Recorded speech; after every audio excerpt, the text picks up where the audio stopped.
saying that Borussia Dortmund and Sebastian Kehl have agreed now on a termination of his contract, which was running till 2027. According to Bild, the severance package is around 1.5 million. Tottenham do remain keen, but no decision yet. I mean, this just feels like it's going to happen. I don't understand. I thought he left already. I think he left, but he might still be on gardening leave or something like that. I mean, it doesn't excite me, to be honest, from what I've read about him. He doesn't seem like a guy who's ready to take Tottenham, you know, in terms of restructure our recruitment, get the right people in. Dortmund fans don't seem that bothered about him. They seem to think he did a bad job, to be honest. Obviously, there are other names in the hat, which we were talking about, Dougie Freedman being one. They seem to be better fits for me than Sebastian Kehl. Obviously, if he does get the job, we'll see how he does, and I'll judge him based on how he does rather than before. But it just doesn't excite me. Like him and Lang together. It's interesting though, because like when De Zerbi came in, we did hear that De Zerbi's going to have a say on who the sporting director is. Yeah. So if De Zerbi has had a say and he has alignment with Kehl, then maybe it's not too much of an issue. Hopefully not. I hope it has come under the recommendation of De Zerbi. Because if it hasn't, then I'm starting to worry about it a bit. But if it has, then maybe it's okay. Would their paths have crossed at any point in their career? Not that I know of. I don't think he was a player in the Serie A. De Zerbi was.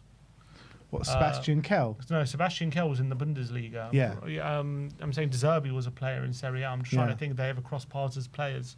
Maybe they played together, they know each other or something. I don't think so. I don't know where they would cross paths. Where did De Zerbi play? So De Zerbi played mainly in Italy. In Italy, and then he was at Cluj. Only in Italy, really. And Kehl was... Yeah, I don't know. Maybe it's not about them. Maybe they just know each other professionally somehow. Yeah, maybe. Because we did hear that, didn't we? We heard that. Yeah, we heard that.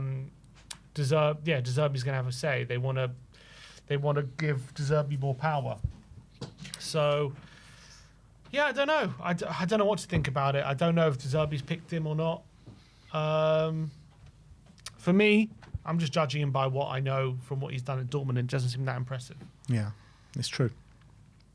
But anyway, let's talk about Luca Vuskovic now, because Florian Plettenberg says that Tottenham are desperate to keep Luca Vuskovic for next season. He is in line for a massive salary increase. However, the market is still being explored and top clubs are interested in him. His future is open. A second loan to Hamburg is currently unlikely, but Pini Zahavi is holding talks with Barcelona about Vuskovic in these past days. I mean, Pini Zahavi, that pimping him out to Barcelona. Surely Tottenham aren't too happy about that. Yeah, I'm sure they're not delighted. Obviously, agents, they always got ulterior motives, all these agents. They always want moves to get the more money through the door. Obviously, we still hold the power. Vuskovic has a long contract. He's our player. So he hasn't played one appearance for us. So if we want to keep him, we'll keep him. Even if at the end of the day, Barca can come in, Bayern can come in. The guy is 19. He hasn't started his career. So the thought of him downing tools at this point when you're only 19 would be a ridiculous notion, in my opinion. So we hold the power. He's not going to be in a rush, I don't think, at 19 to be going anywhere. He has to play for us first before he can establish himself as a top defender of the Premier League before he's ready for a step up at Bayern or Barca anyway. So I don't think he's going anywhere, in my opinion, like that in the summer. I highly doubt it. SZY says that Spurs have no interest in selling, and the stance has been made clear to all the interested clubs. Yeah. So can Pini Zahavi just take a bit of time out? You don't need to be working on the Luka Vuskovic transfer or speaking to any clubs. Just work on his contract, mate. That's all you need to do. Work on getting him the best deal at Tottenham Hotspur. Would you rather him or Dragusin's agent? God. That Dragusin's agent just does not stop piping up. Constant. But yeah, I think the more and more time goes on, it sounds like more and more that Vuskovic will be here next season. Seems that way. If Florian Plettenberg saying that it's unlikely that he's going to be back at Hamburg next season, I don't know what Vuskovic actually feels about that. But Yeah, I do feel that if we stay in the Premier League, there's no chance he's leaving. If we are relegated, I think, there's a different conversation to be had there. But I'm going to talk assuming that we are staying up. But I do wonder if because obviously it looks like we got a pre-agreement with Senesi, so it looks like that is happening. Well, we don't know. We're talking about Liverpool hijacks recently. Yeah, potentially, but at the moment it looks like it's more likely to happen than not. So if that happens, then it's going to be interesting if De Zerbi because he knows Van Hecke. So if De Zerbi's going to go to the club and say, look, I want this guy, go and get him, like he would be massive signing for us, then it'll be interesting to see what the club does if they listen to De Zerbi and go, okay, we're going to go for Van Hecke, or they go, look, you got Vuskovic, you're going to have to use him, he's a very good player. Or maybe De Zerbi might look at Vuskovic and say, yeah, you know what, I'm just going to give him the role because he's that good. But because Van Hecke is someone he knows and someone who's proven to be top class in the Premier League, he might think, go get me Van Hecke, and he'll be the guy to take us forward. Yeah. And see what we do. I think there are so many moving parts to this, because you've got the Romero situation, you've got the Van de Ven situation, you've got the Senesi situation, you've got the Van Hecke. There's so many moving parts, isn't there? You've got the Dragusin situation. We don't know what's going to happen. Obviously, we can all think in our minds, well, Romero's going to leave, Van de Ven's going to stay, Dragusin's going to leave, but we don't actually know that's how it's going to play out. Like Van de Ven could end up leaving. Romero, the deal might not get done. A bid might not come in that we're willing to sell for. Dragusin, who knows what's going to happen there? So it's so hard to talk about what's going to happen because there are so many moving parts, aren't there? If Romero and Van de Ven both stay, what do we do with Vuskovic? Because he went on loan because he couldn't see himself getting in ahead of Romero and Van de Ven. So let's say Romero doesn't get his move and neither does Van de Ven. What do we do? At some point, Vuskovic is going to have to come back and fight for his spot. He can't just come back and, he's a kid at the end of the day. He's a teenager, and I know he's doing very well, and I know he's got amazing bundles of talent. And, some would say, and I've even said it, that he's a generational talent, but he can't just get it handed to him on a plate that he comes here and he's the first choice. And at some point, he's going to need to come here and fight for his spot. That's the reality. So I would like to see him come back here regardless. But then what would that mean for someone like Danso? Because if let's say Senesi is coming, let's say we have Senesi, Danso, Van de Ven and Romero, then in that scenario, if I'm Vuskovic, I'm going out on loan. Yeah, potentially. But I think if that happens, I think Vuskovic would fight his way above Danso in the pecking order. And I think that, there's a case to say what happens with Romero, who knows. But I'm saying in the scenario Romero stays, I think the likelihood is he's going to leave. And if he leaves, then there's obviously a place there automatically. I'm just saying if Romero doesn't get his move, anything can happen over the course of the season, and if you're good enough, you'll get enough minutes, in my opinion. We saw it with the likes of, Harry Kane when he was at the club. He had two strikers ahead of him. He ended the season as first choice striker and the darling of Tottenham Hearts. So if Vuskovic is that good, which we all think he is, then he'll get a hell of a lot of minutes. Yeah, the worst thing though would be for him to stay and not be first, not be regularly starting, and not. Because I think the more he's playing, the better he's getting. You just need to have him playing every week, regardless. And if that means a loan deal. But how far do you take that? Another year until he's ready to be our first choice. But what if Romero stays past the next year?